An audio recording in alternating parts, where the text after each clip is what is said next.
Good evening, everyone.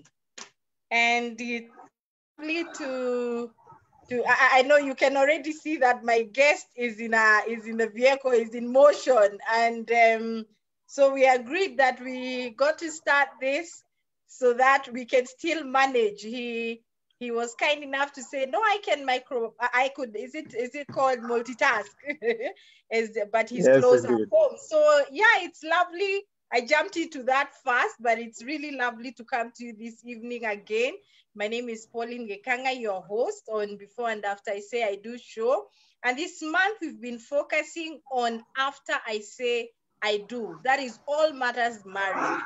And our focus has been forgiveness in marriage. So we've had a couple of people coming, sharing their stories of forgiveness. Some very deep, very personal. So we really appreciate your feedback, your viewership. We are happy to hear the testimonies that are coming in of healing, of forgiveness, and people coming in for sessions. We really are happy that we could walk with you in this journey, which is very important for each and everybody, every one of us. It's not for some people. I know there are viewers who already wrote into me and said, this is for me. And I say, this is for every of us, everybody, every one of us, because we don't know what we are going to meet ahead of us that we need to forgive, and it will be very uncomfortable. And so today we are going to dive into unforgiveness. I don't know whether it's the British or the American, they don't have a name as unforgiveness, but I think one of them has. But it's of course the opposite of forgiveness. And that is what we are going to tackle today. And our guest is here with us, like I said, on motion, almost getting home, Rev'd Tom Otieno. I'm sure most people have known him and know him. And yeah, he's an Anglican priest serving at St. Augustine, Madaraka, currently there.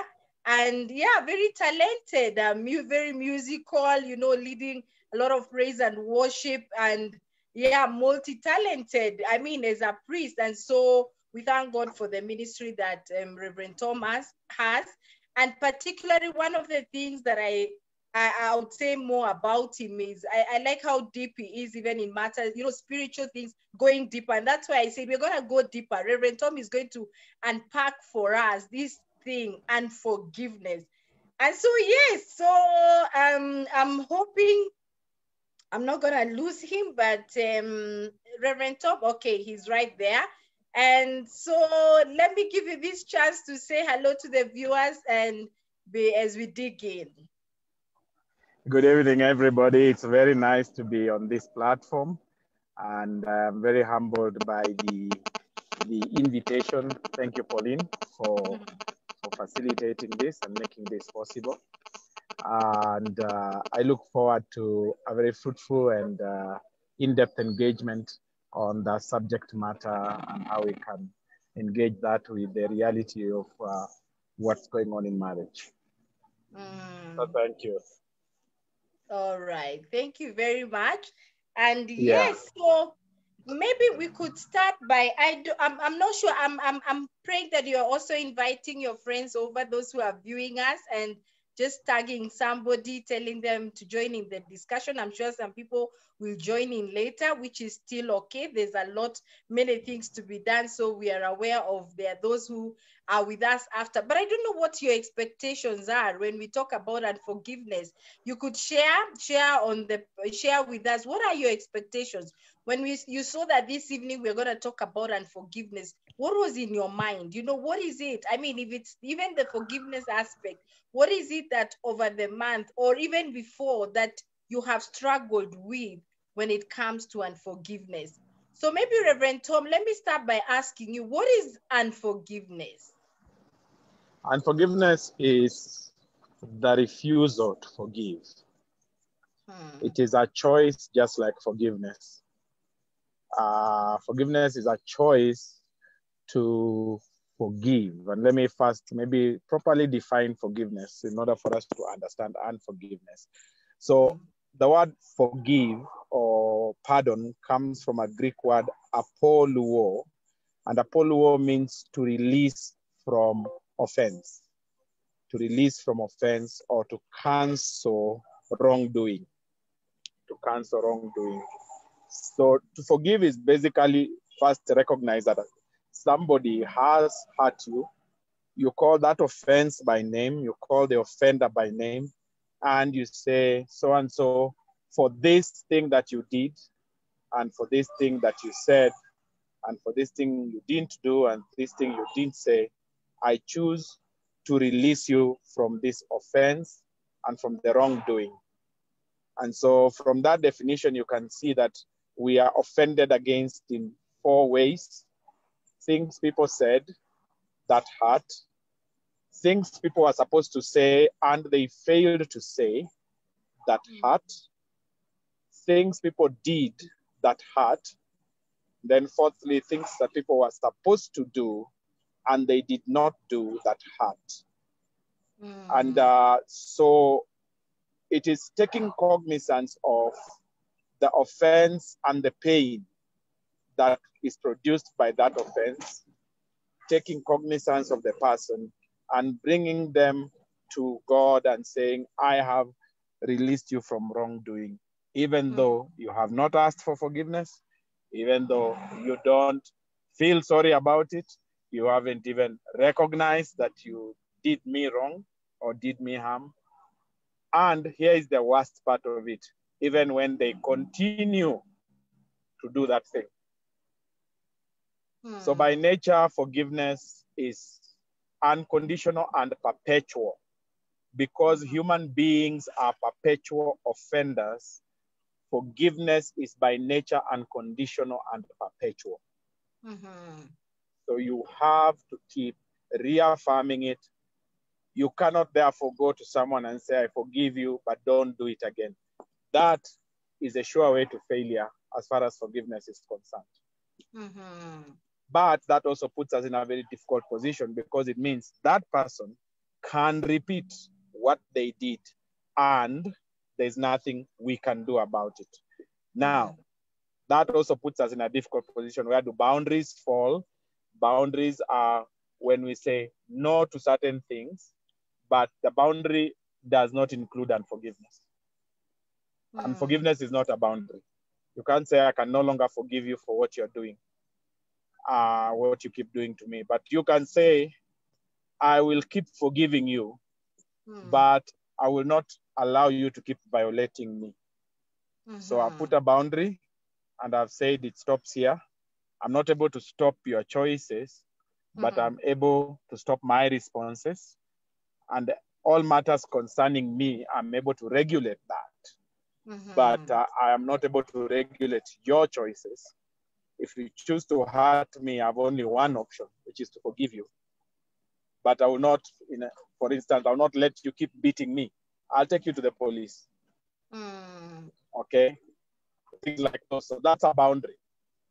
A boundary is saying the things I can stop, I stop. Where it depends on me.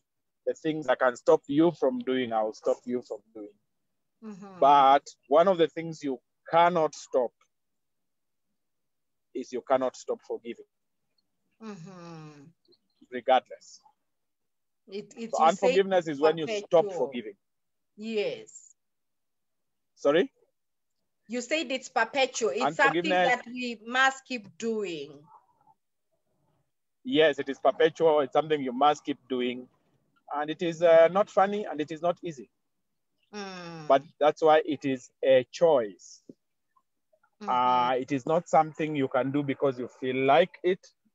It is not something you can do because you are now over things, so now you can forgive. And that's where the confusion usually is. People confuse forgiveness with healing. They think that you necessarily have to feel better to forgive. You don't have to. In fact, you forgive when the pain is at its deepest and at its hardest. That's when you forgive.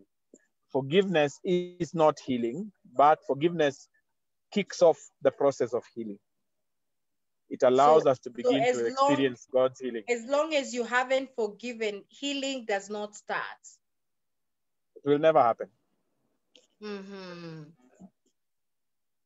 And so that means you are in a bind, because if healing doesn't happen, you'll never stop feeling the pain. So God has really put us in a bind that we must forgive to experience healing. And that then means that you don't have to feel nice to forgive. You don't have to feel relieved to forgive. In fact, many times the choice to forgive must be accompanied by a reaffirmation of the same choice, because the bad feelings keep coming. The bad feelings that say, but he did this. But he did this. Why did she have to do this? Yes. Why? What was he thinking? She thinking? So all those, you have to keep reminding yourself, I choose to give. I choose to give my thing to God to heal. And it's something you have to keep reaffirming and keep doing until one day the pain is completely healed. So the forgiveness, the choice to forgive is instant, but the process of healing is gradual. Wow. All right. Okay. Wow, that is powerful right there. Yes. Thank you very much for that introduction, Reverend Tom. Yes. Yes, I mean, I say thank you very much for that. Thank you for that introduction of what unforgiveness is. Yes, I suppose you're just getting in, yeah? I'm losing you a bit. Give me like 2 minutes. I'll just enter the house. All right. Okay. Okay. All right. So maybe you could turn off the camera as you settle. All right. So we have our guest just got like most of you got in, and he was getting home, and he's just getting to the house right now so that we can continue with the discussion. But I don't know what you're getting from the whole discussion. What is coming out for you?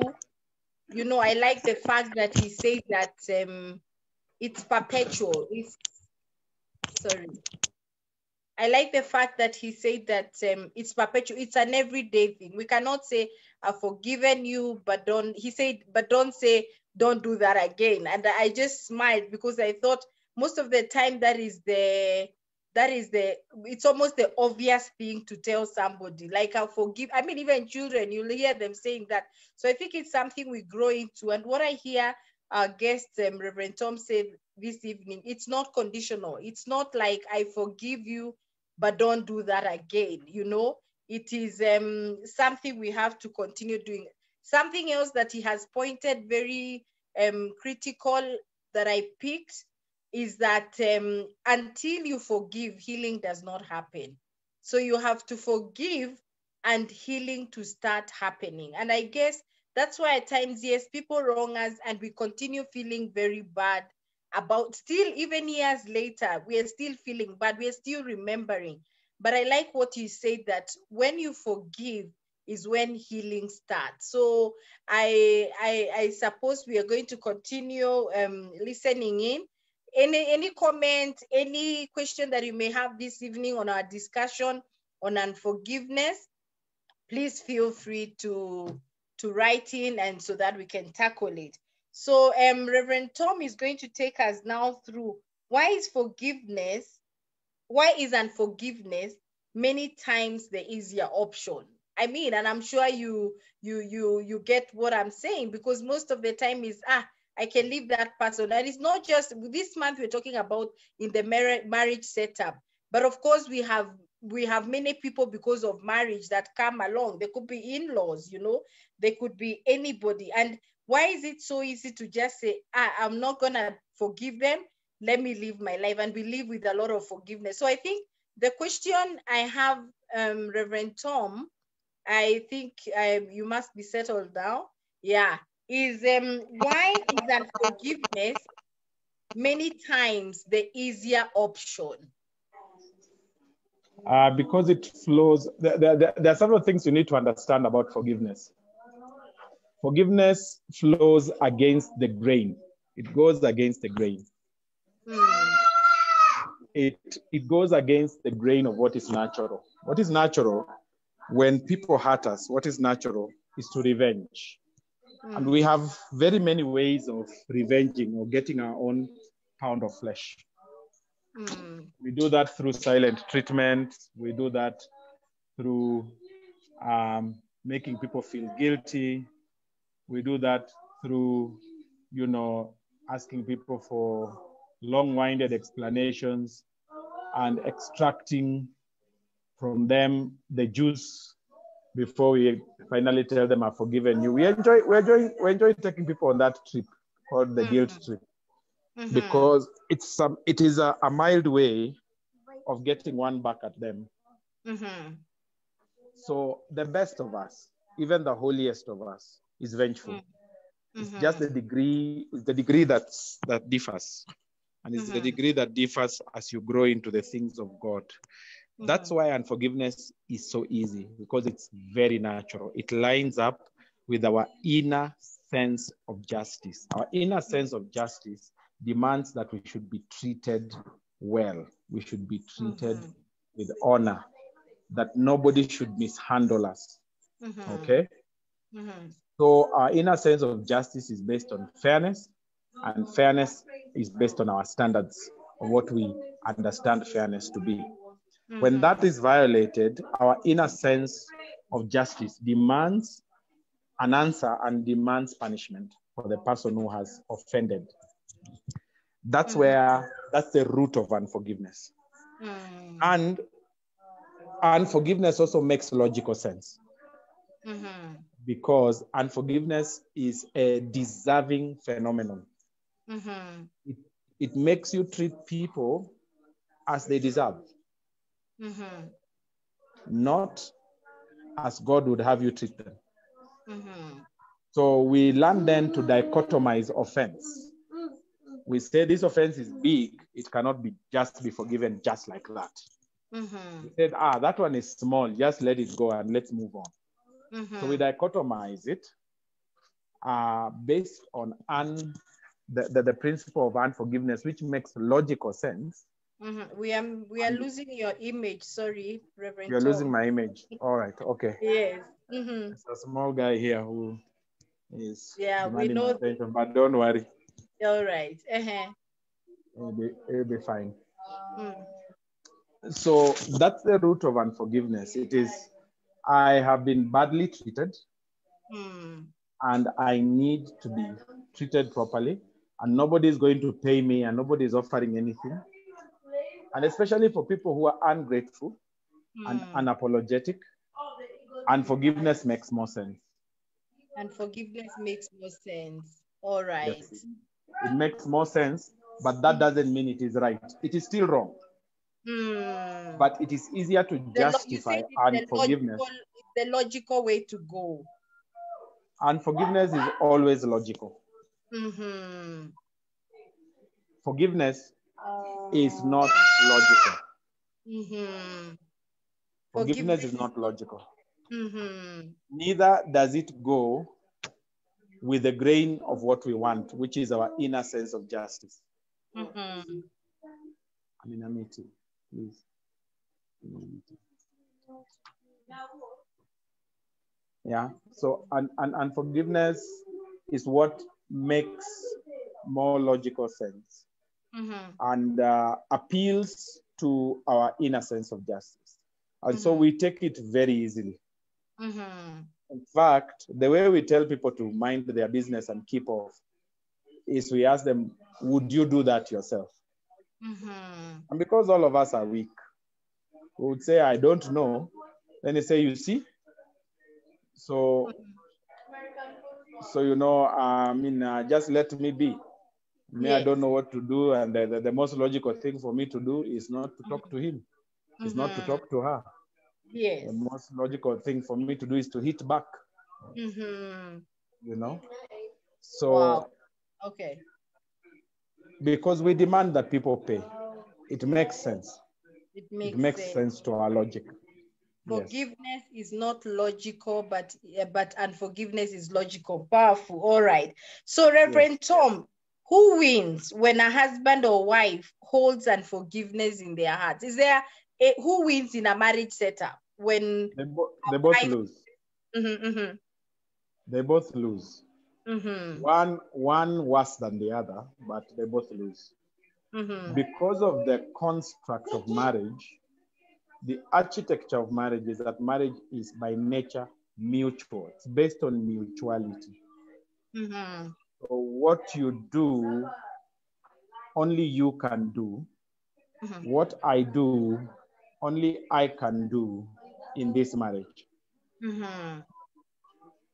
So if I allow unforgiveness to poison me, I stop doing what only I can do. And that affects you, even if you're not as bitter as I am. It affects you because by nature, marriage is meant for mutual fulfillment of needs. So I stay with my portion of things and you suffer and I expose you because I'm trying to punish you.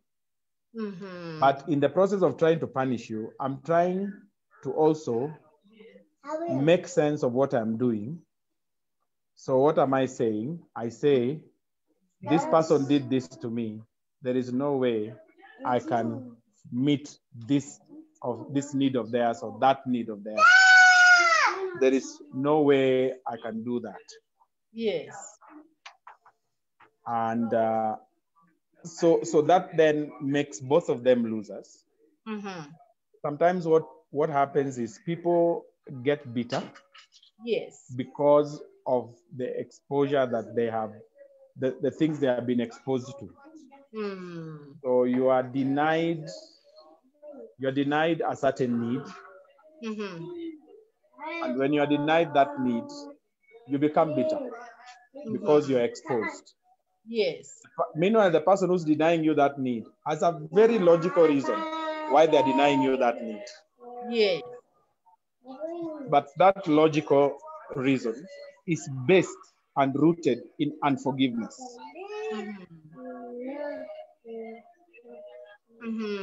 But it makes sense. So they both become losers. Are you able to just take it? I finished taking. Sorry. Just let me handle my. Handle that. I don't got home. I'll have to go upstairs. I'm sorry. Sorry. So as our guest settles down, he just came from a meeting and had to drive home, as most of you saw. And as he settles down, I think we've continued to see one of the things we are at: who wins when a husband or wife decides. And he said both lose. Nobody wins. There's no one person. You can't say as a wife you have won now that you have not forgiven or the husband.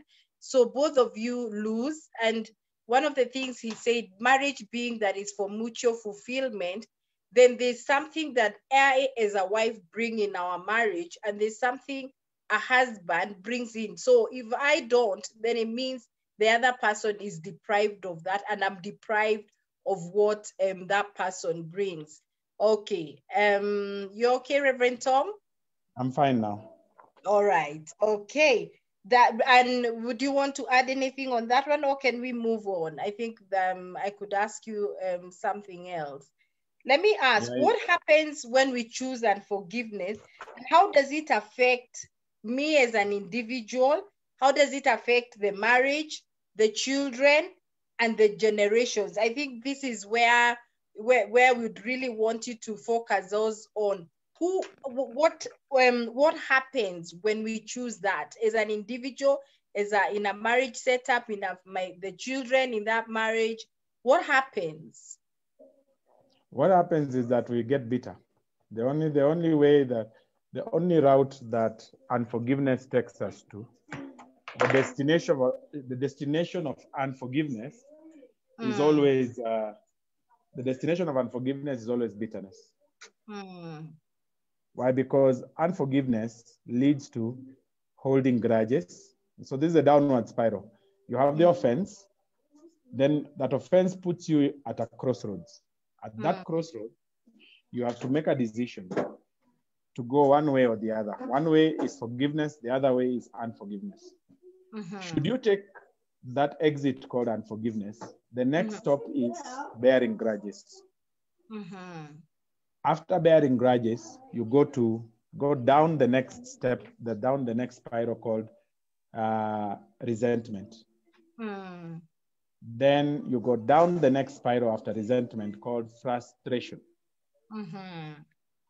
Then after frustration, you get down now to bitterness.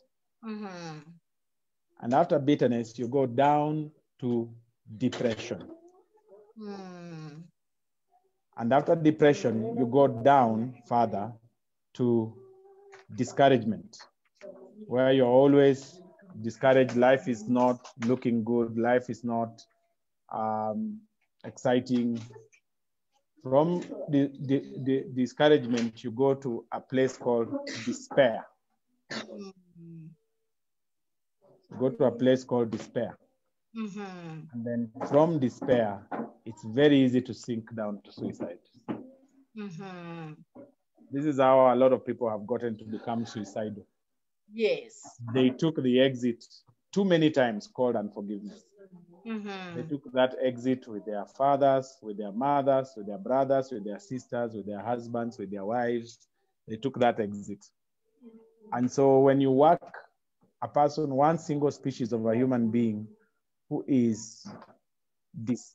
has despaired and given up in life, when you work it backwards, the root will always be unforgiveness.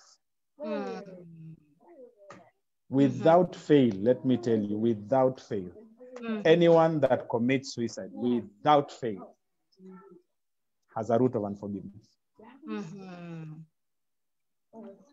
So what would you say about if, for example, I do not forgive as a wife and I have children and possibly the marriage, of course, gets affected, what happens to, would you say something about what happens then to that generation? Would you say something about the generation thereafter? Let's go to Hebrews 12, verse 15. You can take it, you can note it down, but I'll quote it for you. Hebrews 12, verse 15. Hebrews 12, 15. It says, see to it that no one misses the grace of God, and that no bitter root rises up to cause trouble and defile many. Now that verse, just one verse, you get a progression of unforgiveness. So unforgiveness happens when people miss the grace of God. Not that God withheld his grace. No. They saw this is the door called grace. And that door will lead them to forgiveness. Yes. But they decided to take the other door. Okay? So that's why it begins by saying, see to it that no one misses the grace of God. So that's where the problem is. Unforgiveness is missing the grace of God. Yes. It's when you give it a wide berth, and it's a choice. You have seen the exit called grace, which leads to forgiveness, but you have also chose that exit, which is lack of grace, which leads to unforgiveness. When you choose that, something happens. It says in that verse, see to it that no one misses the grace of God, and that no bitter root. So the moment you take unforgiveness, the seed of offense goes deep into the soil of your heart and takes a root, and that root is called bitterness. And it grows up, and the first person it defiles is you. Now, if that would stop there, it would be bad, but not nearly as bad as what it does next. According to that verse, it says, rises up to cause trouble.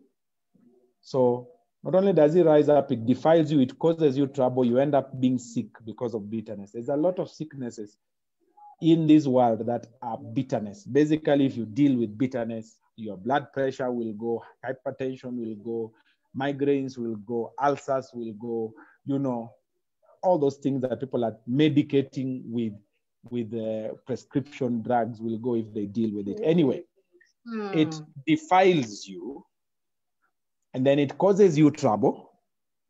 Then it spills over, and the Bible says to defile many. So a bitter person, every single person that surrounds a bitter person is eventually going to be bitter. So beginning with the children, with the children. Not even, beginning with. Beginning with. Yeah, let me tell you why.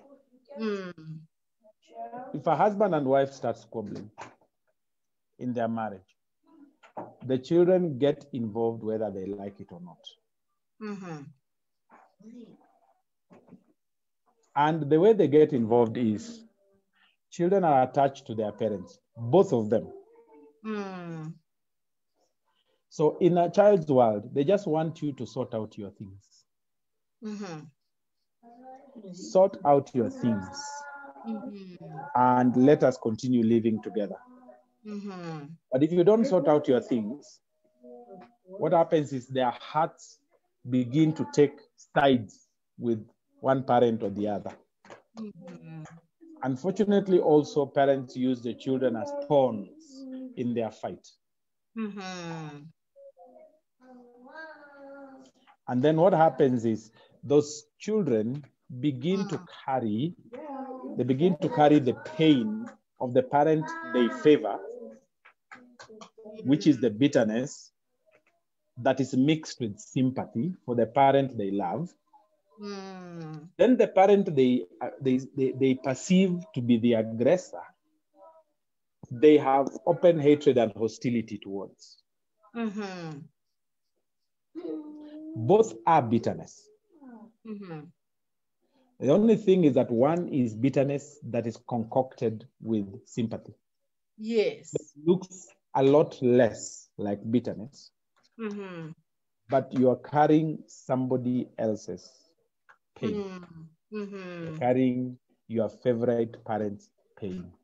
Your favorite parent soon finds comfort in talking to you about the other parent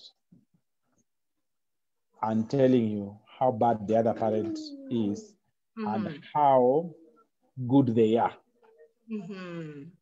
That just aggravates that situation because the more they tell you about the pain, the more you feel the pain and carry their pain mixed with sympathy, you carry their bitterness mixed with sympathy, then it aggravates your bitterness towards the other parent. That is the defile many part. That's where the defile many begins. You defile your own children with that bitterness. Once your children are defiled, you defile your friends who listen to you whining every day. They don't even have to meet your spouse. They take a position about your spouse. So I usually say there are many bitterness inheritors. People who inherit a spirit of bitterness from the carrier of bitterness, who have never had a conversation with the cause of that bitterness or the person that caused that bitterness. But because of their loyalties to the person who is bitter, they feel that their loyalty necessarily means they must be on the side of the party who is bitter and against the party who is causing the bitterness.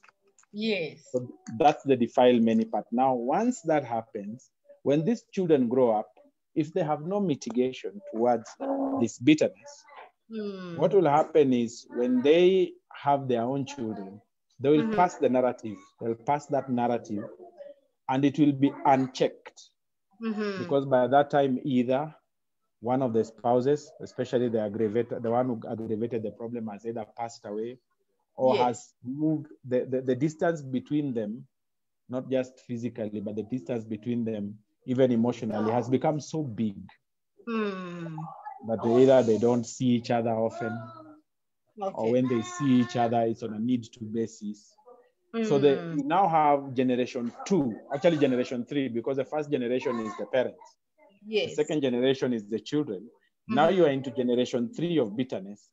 And if you ask this person, why are you bitter with your grandfather? They just tell you he's not a good person. He's a bad person. You know, but they've never had. That is what they had. That's the narrative that was passed. They've never had interaction with this grandfather, Mm. and they don't wish to. Yes. Yeah. Okay. All right. Now, Reverend Tom, someone is asking, how can I deal with the feeling of being used, being used in quotes, which results from keeping on forgiving and the same is done repeatedly? So this person feels that is being used, humanizoea, something like that. That's why I said forgiveness goes with boundaries. That's why I said forgiveness goes with boundaries. When you have forgiven, you must put a boundary. All right? Yes. So for instance, this person always takes money from you. If it's your husband or your wife, they're using you financially. They always keep taking money from you. You are forgiven, but what you haven't done is you haven't put a boundary that says, I'm not going to give you any more money from now on. So you see, those are two separate but related phenomena. Yes. The phenomena of boundaries and the phenomena of forgiveness actually are complementary. They complement each other. And it is required that those who forgive need to put a boundary. Let me take you to John chapter 8. From verse 3 to 11 is a story of the woman caught in the very act of adultery. John chapter 8, verse 3 to 11. So this woman is brought. I don't know where they left the man. It was basically their prejudice. And when they bring this woman, they ask Jesus, you know what should happen to her? Jesus says yes. But he says, let anyone who is without sin, let him cast the first stone. And nobody is daring enough to cast the first stone, so they all leave. And Jesus asks the woman, where are your accusers? He says, I don't see them. And Jesus makes this statement, and this is the statement that I want you to remember when it comes to forgiveness and boundaries. He says, neither do I condemn you. That's forgiveness. Go and sin no more. That's a boundary. Okay? So if Jesus had just said go, that would have been wrong. Because she would have interpreted it to mean that I can go and I can continue doing what I have been doing, which is fine. But Jesus was categorical. He said, go and sin no more. Wow. So when you forgive people, you must also put a boundary. And that's why I said, do not confuse forgiveness with a boundary. For some people, because they confuse forgiveness with a boundary, they think that unforgiveness is the boundary of forgiveness. So what they say is, because I've been forgiving you and you've been repeating, I will stop forgiving you. That's not a boundary. All right. That's not a boundary. Wow, thank you. The forgiving you must keep doing. But if this person keeps cheating on you, you tell them either you own up and style up, or we have to go our separate ways. I am not bitter with you, but we can't keep doing this. You need to style up. That's a boundary. You see, people mix the two. They say he hurt me so much, so I stopped sleeping with him. Now, that's bitterness. That's not a boundary. That's unforgiveness. Yes. But so you begin by saying, I have forgiven this person for the betrayal and the hurt that they caused me. Going outside marriage and betraying our vows. Yes. But because I have to put a boundary, I'm putting this boundary in love. It is a go and sin no more. Not because I hate him, but you see, because many people are still bitter. They'll say, don't touch me. Why? They hate that person. Why? Because they're bitter with them. That's not a boundary. That's not a boundary. That's unforgiveness. Yeah. Okay. All right. I don't know, Reverend Tom, have you struggled with unforgiveness? Is there something that you really struggled with and you had to forgive that you'd share with our viewers? Yeah, definitely, yes. Mm. So for me, my journey is an interesting one. Just give me a minute. Our viewers are going to bear with our guest today. He had to move the third time, but we had to, because the other option we had, viewers, was to push it with almost 30 minutes, but we decided let's just start it as though his earlier meeting got a bit late.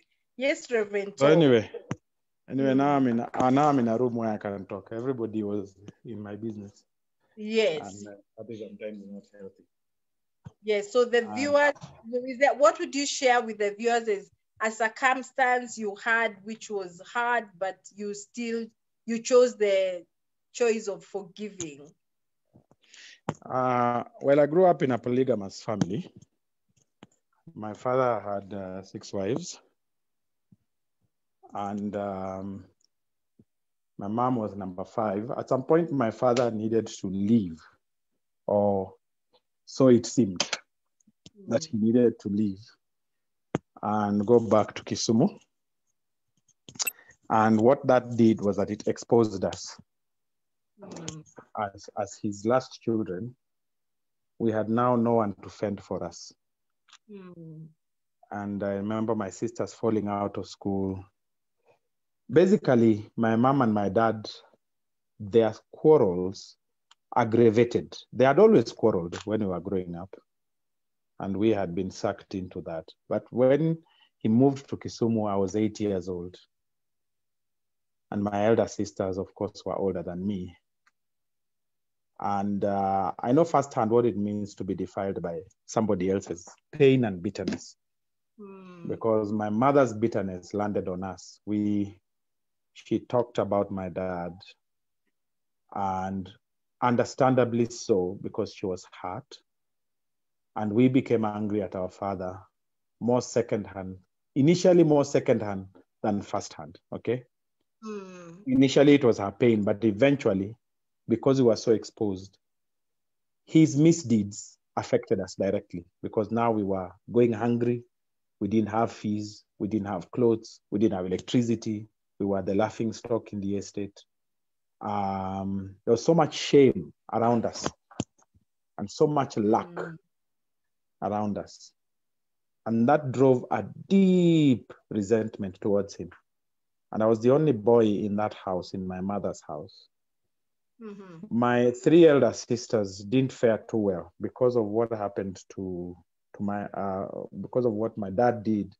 They fell out of school, they fell pregnant, they ended up with men who didn't treat them well. They got sick and they died. Now that's a journey of like 20 years. So I lost 3 elder sisters, and they all died, and their circumstances can be traced back to this neglect by my dad. So for me, the bitterness was real. As a boy, growing up, looking at people starving, looking at yourself having to go and sell njugus in the streets in order to make a shilling. I sold njugus in the streets of Nairobi for a long time. I sold njugus in the estate. Eventually, we started selling bangi, and we started meeting cops and started sleeping in police cells because of that. So there was a lot of bitterness now growing up. And then to compound that, because my mother was still my father's wife, they didn't divorce. They were just separated. He used to come. And whenever he came, there would be war. And he would drink and then come and beat mom. And I remember one day he did that. I was 12. Of course, the one I followed was 15, and then the other one was 17, and the other one was 19. And that day, we actually beat him up. So that's where that bitterness had reached, where the 4 of us ganged up and beat him up and threw him out of the house. So that bitterness continued. where now he would come, he would not fight, but there would still be a lot of animosity. Eventually, I stopped coming as Sorry, there's some often. little noise. There's some I'm little saying noise. eventually. Okay. Yeah. Is it better now? Yeah. Eventually, he stopped coming as often as he used to. But my biggest challenge became, I have gotten saved. I'm still bitter with my dad. God has not challenged me about it. So I am already doing ministry. In my 3rd year of salvation, I'm already involved. I'm teaching teens. I'm preaching in high schools, because I started out quite young. When I was myself in high school, I was already preaching in high schools. So one day after I finished Form 6, I get a job with government, and that job takes me to my dad's hometown, which is my hometown, which is Kisumu. That's my first posting. That's when God started to deal with me on the matter of bitterness with my dad. And my dad had already heard that I'd gotten this job with government. And that was 1990. Because I finished Form 6 in 89. So 1990, I'm in Kisumu and my dad's looking for me and I can see him coming and I tell my colleagues, I don't want that mzee to see me. So tell him I don't exist here. So we were hide and seek for a bit. Eventually, when he couldn't find me, he stopped looking for me. But he knew I was there. And eventually God told me, you have to go and you have to forgive your father because that's important more for you than for him. And that was the hardest challenge for me. The hardest challenge to go and tell him, I forgive you. Because every time I would feel the conviction to forgive him, all the pain would come and I would cry so uncontrollably. I understand why people cut their own wrists. I never did it. Because it wasn't fashionable then and because I don't believe in self-affliction. But when the pain is inside you and there's no way of getting it out, I now see and I understand, and maybe this is how I ended up in the whole area of healing myself. I understand why people cut themselves. I also understand, I don't agree, but I understand why people sometimes opt for suicide. Because the thought crossed my mind very many times. But I wasn't suicidal, but, the thought of, it will all end. That's how the suicide journey begins. Or it will all end. You will sleep in perfect peace. No more hunger, no more. Oh, what a deception. Anyway. So one day, the conviction was too heavy. So I made a decision and I made a plan. Those are not the days of mobile phones. So you just happened on someone. Which is what I did. I just happened on my dad. He didn't know I was coming. I went and bought a gift and I went shags. And I just told him, I need to talk to you. And I told him, I am sorry for dishonoring you by beating you up. I'm sorry for dishonoring you in your heart. I'd never answered him back. I'd never shouted at him. I'd never been rude to him. But in my heart, I had been that over many, many years. I had shouted at him in my heart. I had dishonored him in my heart. And I told him. And I told him, I'm asking you to forgive me. Now, this is an encounter where I should be accusing him and telling him to say sorry. But the way God did it was to tell me, you go ask him to forgive you. Yes. That is what I was struggling with the most. Because I kept asking God, who should be asking who? And God always responded by telling me, but he has looked for you and you have refused to be found. Did you know what he wanted to tell you? Since you did not avail the opportunity for him to say sorry, you go and tell him sorry. So that was that. So that was my back and forth with God in my prayer time. And eventually I just When I said those words, I burst out crying. He also started crying. And he asked me to forgive him for all the neglect and all the pain he had caused us. He told me he was aware how much pain he had caused us, how much pain his relationship with my mom had caused us. Yes. He was also aware of how much pain he had caused my mom. You see, all these were things I was carrying. I was carrying my mom's pain. I was carrying my own pain. I was carrying my sister's pain. Yes. You know, and all these things were eating me. Yes. So we had a very, very teary meeting. It was very teary. Wow. But he forgave me. He pronounced absolution. He said, I forgive you. I forgive you. Don't ever look back. I forgive you. The second challenge now became what he said at the end of that meeting. You know, he said to me, I want you to bring me a gift. So in my mind, I'm thinking, but I brought you a gift. He said, it just told me, I want you to bring me a gift. Plan to come again and bring me a gift. I resented that because I thought, here you are reaping where you didn't sow. So I took a while fighting that because I kept asking God, but why? Why he doesn't have a right to ask?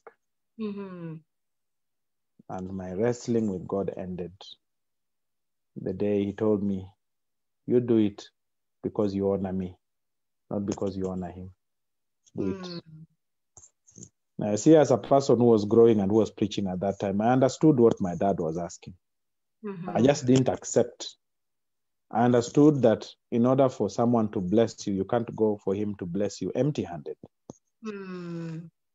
Now, I suspected my dad wanted to bless me. Because when he asked for a gift, he didn't say why, and I didn't ask. But I was smart enough by that time to know he was old and he wanted to bless me. So eventually, again, God won me over. Very, very begrudgingly. Very begrudgingly. I went and bought a gift, put some money in an envelope, and I went to him. And before he received the gift, he told me, as an old man, I know you have struggled with what you have done. But thank you for conquering your bitterness and conquering yourself. Because what I am going to give you is bigger than what you're giving me. I am going to bless you. And I'm not going to die with this blessing. You will be greater than me. In all my greatness, you will be greater than me, and nobody will stand in your way. And no one will defeat you. So he blessed me. I knelt down and he blessed me. And from that day, my life changed. Breakthroughs and favor and, new things and victory and dominion. And, from one prayer. Well, 2 years later, my dad died. But we had become very good friends by the time he died. I saw him often. I looked for him. I enjoyed him. It was 2 years of trying to compensate what I had lost for so many years. Wow, thank you for sharing that, Reverend Tom. That is, the practicability and how it's actually difficult but possible. Maybe as we get to the end, before the parting shot, someone is asking, what if you talked about the boundaries? Yes, you forgive, but it's important to set boundaries. What if the boundaries create more friction? For example, she asks, if you don't assist financially, the other party now feels you aren't supporting.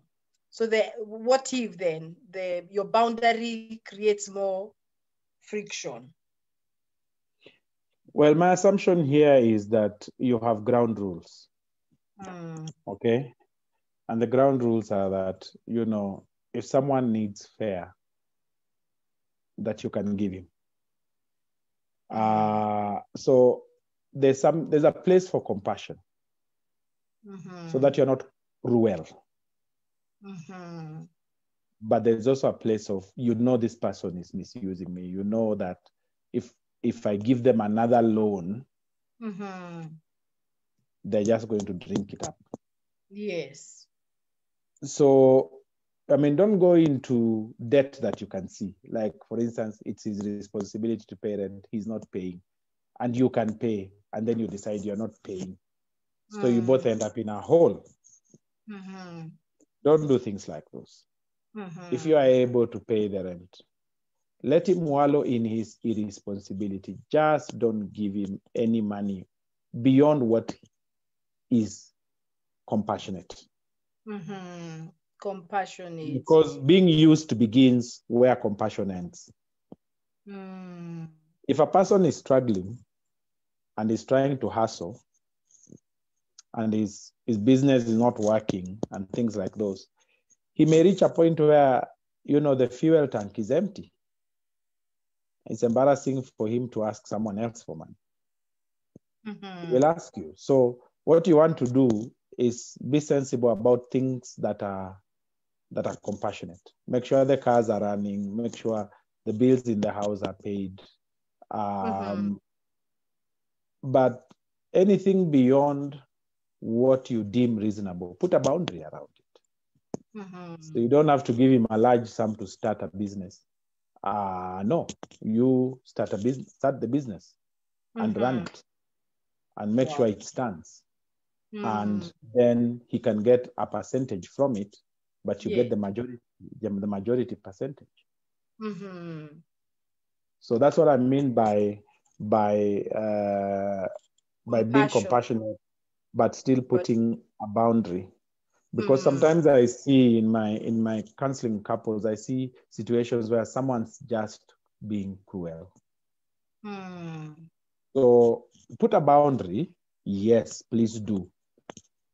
But do not be cruel. Do not be cruel. Okay. Do not be cruel, because you will end up humiliating someone. And I see men doing this more than women do. I see men who will, basically, this woman is, the man has money, but they will kick their wife out of their house and say, go find your house, furnish it, and the children can come to your house since you feel you can make it without me. You see, that's being cruel. Yeah, that's being cruel. Yeah, that man can afford to say, okay, since we can't live together and it's affecting us, it seems like we can't even live in separate bedrooms, I'm going to rent you a house. I will rent your house because you're my wife. And even if you cease to be my wife, I'll rent you the house because you're the mother of my children. And I'll be coming to see the children, and we'll have shared custody. And we don't have to fight about matters of compassion. Wow. Thank you for answering that. And maybe as you give us your parting shot, there's somebody listening, and actually one who has actually asked it. How then do I start? Maybe I'm listening right now. Someone will listen in later and wondering, but how do I start? I'm very bitter right now. I have not forgiven. How do I start that journey? And then take us through your parting shot. Well, the journey of forgiveness begins with acknowledgement. Acknowledge that you're hurt. And it may be repeatedly over a long period of time. But acknowledging your heart is a good place to start. Yes. And number two, make what I call the invoice, because forgiveness is defined as the cancellation of a debt, voluntary cancellation of a debt. A debt is defined in law as that which is legally due. A debt portfolio is always contained in a document called an invoice. So write the invoice. The invoice is always written in 4 parts. Things people said, things people didn't say, things people did, things people didn't do, incident by incident, episode by episode. So write down the invoice. Never ever forgive generally. Don't generalize forgiveness because you are not offended generally. So you can't say, I forgive my husband for everything she did. You have not forgiven anything for everything he did. I forgive my wife for everything she did.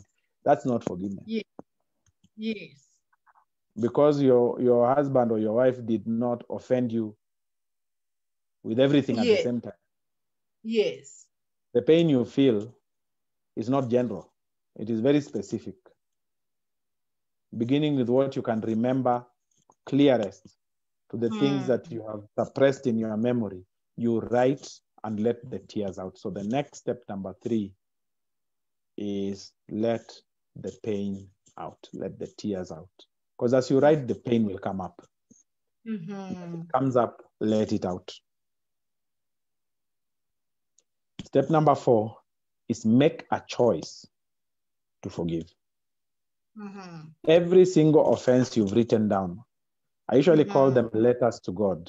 I call them letters to God. So the way you do it is every day you wake up and say, dear God, today I bring my husband or I bring my wife.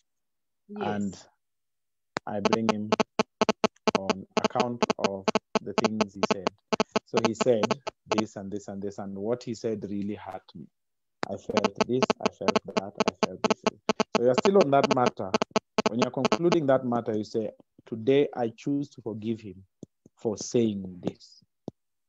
And I forgive him and I release him. Meanwhile, as you're writing, the tears will be coming out. And even when you say, I choose to forgive him, the tears will come out. You'll feel like something, some pain just going deep into your heart. Somebody's, driving a dagger into your heart. But you need to feel that pain because that's God's surgical blade removing that particular offense that is festering the pain in your heart. Yes. So make the choice to forgive. Number 5, make the choice to release. To release someone is to say, I will no longer blame him or her. I will no longer hold them responsible for my pain. And I will no longer talk about them negatively to others. And malign them. That is releasing. It's a very important step. Yes. And many people forgive without releasing. So you'll hear people say, I forgave him, but he did this. Or I forgave her, but she did this. I can never forget that she did this. You know. And when you don't release, you hold. You hold the grudge. So you are still on your way to bitterness, even though you have forgiven. See, this is the twist. This is the twist that I wanted to wait and explain now. That failure to release a matter will end you up in bitterness. Wow. So you got to let it go. In fact, the word apoluo, which is to pardon, actually means to release. You let it go. Yes. In Genesis 45, from about verse 1 to verse 5, Joseph revealed himself to his brothers. He said, I am Joseph. After he had played mind games with them and locked them up in prison and put his money in the mouth of their sacks and all those things. And finally, the first thing he did in verse 1, it says, now Joseph could no longer bear it anymore. And he ordered all the Egyptians to leave. Everyone leave me alone. Everyone leave. And the Bible is very categorical, and it says, so Joseph was alone with his brothers when he made himself known to them. Why? Wow. Because Joseph did not want the Egyptians to know what his brothers had done to him. Because he was now going to release them. Yes. Not just forgive them. And if you read the rest of that chapter up to verse 15, you see him saying, do not be angry at yourselves for what you did, because it was not you guys who did it. It is God who did to bring me here. Now that is releasing people. That is That releasing is people. I was telling somebody, who I was counseling using this passage. I was telling them, if it was me and I had that moment, I would have made those guys feel bad. I would have milked that moment and asked them for an explanation and how they came up with the plan and why they did it and what they were thinking. Joseph did not have time for that. At that time, God had dealt with his heart. And all he simply said is, I am Joseph. I am your brother, the one you sold to Egypt. Is my father still alive? I mean, that's moving on swiftly, yeah? That is moving on. Is my father still alive? That's the next thing he said. I mean, for me, they are not, those two statements are not related. Yes. I am Joseph. You pause for effect. Then you say, what were you guys thinking? Look at me now. Eh? Do you even know what I've been through? Yes. Joseph had no time for it. So that's releasing. That's how you release people. And you tell them categorically, this was not your fault. Yes, you sold me here, but it was God's plan. So don't be dismayed and don't be angry at yourselves. Come close to me. Wow. Wow. Thank you. Thank you. Parting shot. I see people say that we should continue. This is so, I mean, we have some questions which we'll not be able to tackle, but I'm sure you'll definitely tackle them from Facebook, and some people asking whether there's a recording of this. They caught us on the way, they like it, but yes, just continue. It will be on our page there and you'll continue viewing it even after this. So thank you for asking. Reverend Tom, what is your shot? Before I give you the parting shot. Yes. Before I give you the parting shot, I haven't finished the steps. Oh, sorry. Okay, release it. So you have released now.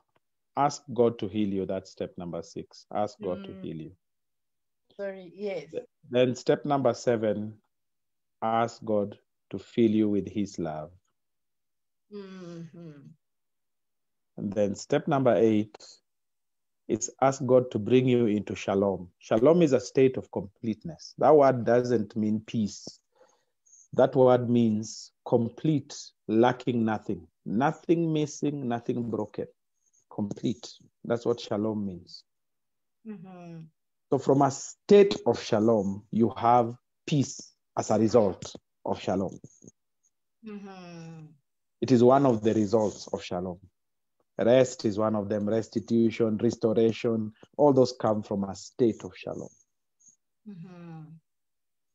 So completeness, lacking nothing. So ask God to bring you to a place of shalom. Then number 9 is seek reconciliation. Seek reconciliation. That is stretch your hand, not a fist. Stretch your hand for a handshake. Seek reconciliation. Romans 12 verse 18. Romans 12 verse 18, it says, if it is possible, as far as it depends on you, live at peace with everybody. So that choice to be reconciled is made by one person, but the transaction of reconciliation can only be completed if all the parties involved agree to reconcile. But you should always carry with you the ministry of reconciliation, according to 2 Corinthians 5 from verse 11 to 21, which says basically God has given us the ministry of reconciliation. That God was at work in Christ reconciling the world to himself. So that's number 9, be reconcilable. Be ready to reconcile. And number 10, keep your heart open to people. Keep your heart open to people. Relationships are about open hearts, not surface small talk. No. Keep your heart open to people. When your heart closes to people, you can never be intimate, because intimacy is knowing and being known. If your heart closes, you can never be known. So keep your heart open to people. My parting shot now. So those are 10 steps. Please remember them. My parting shot is simple. Marriage is made up of 2 good forgivers. Forgivers are people who must learn to become perpetual in forgiving. There is nothing that is beyond forgiveness. Forgiveness is not a talent.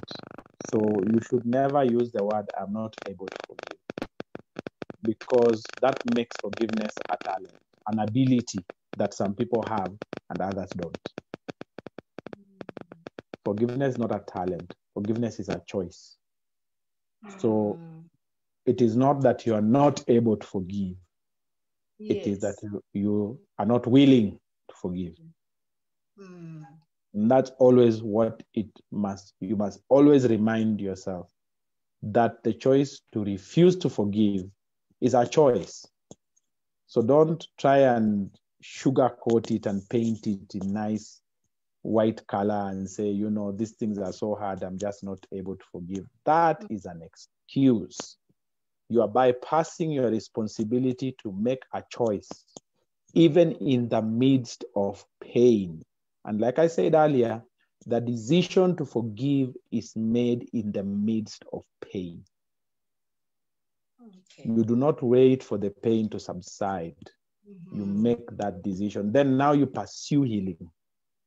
Then you pursue healing after. And you keep reaffirming the decision to forgive. You keep reaffirming it every day. When the bitterness rises up, you say, I still choose to forgive, so and so. I release them and I will not hold them responsible. I feel so tempted to talk about them negatively and spread this thing around, but because I'm working at releasing them, I will avoid the temptation to make myself look so good and make them look so bad. That's my parting shot. Wow. God can help you. God can help you. Ask him for strength to forgive. But you must make the choice. The choice is yours. The choice to forgive is yours. The strength to forgive comes from God. But God will supply the strength, but God will not make the choice for you. The choice. Thank you, Reverend Tom. I mean, viewers, I told you Reverend Tom is deep and he unpacks it just as he is and not theoretically. I mean, he has shared also a practical experience that was very difficult for him. And so thank you for viewing. Thank you for staying tuned. Thank you, Reverend Tom, for having come from another meeting immediately. I had to drive on even as we continued.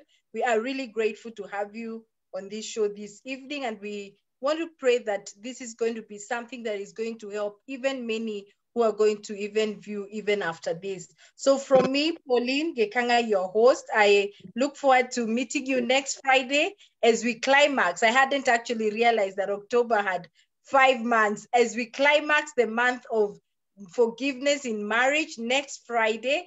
Thank you for staying tuned and thank you for your input, for everything that we are getting from you after these shows. The Lord bless you. Bye-bye until next time. Bye-bye. Thank you, Reverend Tom.